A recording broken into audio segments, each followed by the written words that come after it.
Jamhuri ya Muungano. Bwana Yesu asifiwe. Mimi sina mambo mengi ya kusema, lakini nimshukuru Mungu kwa sababu ya siku ya leo, kwa hii kazi kubwa ambayo imeenda kufanyika siku ya leo mbele yetu.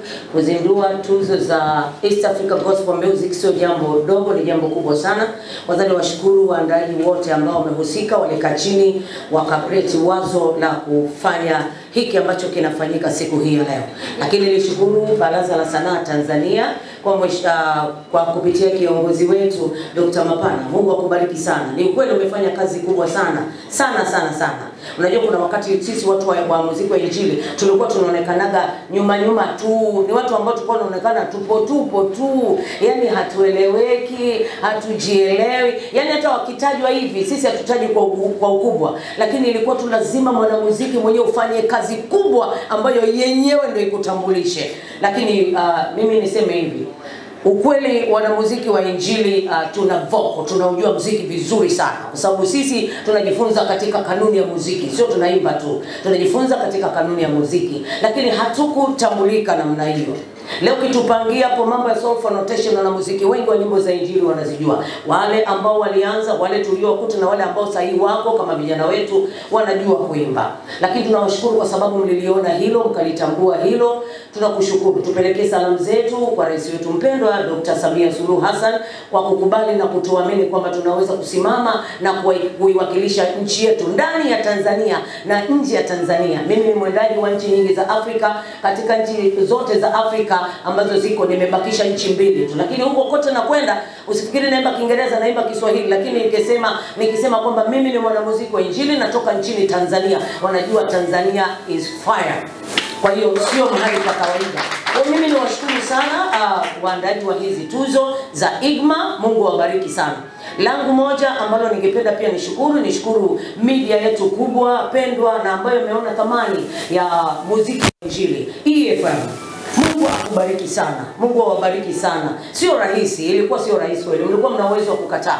Lakini kitendo cha kukubali ni kitendo cha kiungwana. Na kitendo ambacho mmefanya kimetufanya sisi wanamuziki na sisi tujisikie vizuri. Naomba niwaambie ukweli. Mara nyingi sana wanamuziki wa injili tumekuwa na malalamiko kadha wa kadha. Nashukuru sana BASATA mko hapa, mtasikia kinachosema. Rais wetu Ado November anajua wakati mwingine tumemvaa, tumetamani kumshika shati, kwa nini kineki sisi hatupatiwi. Tumemshika shati kwa sababu tumeonekana kama watu wa nyuma hivi. Lakini tunawashukuru kwa kutupigania mpaka leo na sisi tumeonekana watu wa thamani sana. Asiwepo mwanamuziki wa injili yoyote mwenye kujivuna kwamba kama msingesimama na kutukubali watu wangetuona na watu wangekuja kuwekeza kwenye muziki wa injili. Ni kwa sababu mlisimama, mkapigana kweli mpaka leo tunafahamika ndani na nje ya Tanzania. Tunawashukuru sana EFM kwa upendo wenu, umefanya kitu kikubwa sana. Lakini tunashukuru pia Watanzania wote ambao wamekuwa support kubwa kwetu. Kabla kutoka kwenye mipaka, Watanzania wamekuwa watu wa kwanza kutusupport watu wao. Mungu awabariki wa Tanzania popote pale mlipo. Lakini asante sana dada yetu kwa kukubali. Ungesimama ningefurahi sana. Watu wakuone ni wewe kabisa. Mungu akubariki sana kwa ukati na kufikiria wazo la kuandaa hizi tuzo. Hatuna cha kusema, tunashukuru serikali yetu tukufu ya Jamhuri ya Muungano wa Tanzania. Japokuwa mtu ukiongea hivi, watu wengine wanasema kwa nini anashukuru serikali tu kila mara? Kila nyumba ina baba. Baba akisema hapana, mtoto hawezi kusema ndio.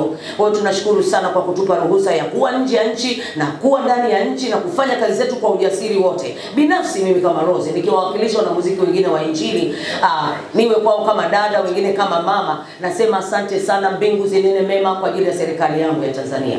Lakini pia nizungumze hivi, mmesema tarehe 28 mwezi wa 6 ndio kuna kile kinyang'anyiro. Kuna jambo ambalo naomba niliweke wazi na mlibebe mwende nalo. Mara nyingi wanamuziki wamekatishwa tamaa kwa sababu kuna mafungu yamewekwa. Kuna watu A list, B list, sijui B nini. Hakuna. Kazi ya mtu itamtambulisha. Haijalisha anajulikana na nani, hajulikani na nani. Kazi ya mwanamuziki imtambulishe kazi yake. Kafanya nini? Tunaomba ili muende nalo. Kafanya nini? Watu wengi tuzo zimekufa kwa sababu wanafanya kwa upendeleo. Wanasema kwa sababu fulani na fulani namjua basi anafanya. Unanielewa vizuri? Lakini ukifanya kwa moyo, na kama kuna majaji, watu wanaojaji hivi vitu wakisimama ile siku, is okay. Watu wanaweza kupigwa kura watu 500, watu 1000. Lakini kama kwa hiyo habari ya mafungu tunaomba waandaa tuzo muziache. Angalieni kazi ya mtu aliyoifanya kwa ustadi.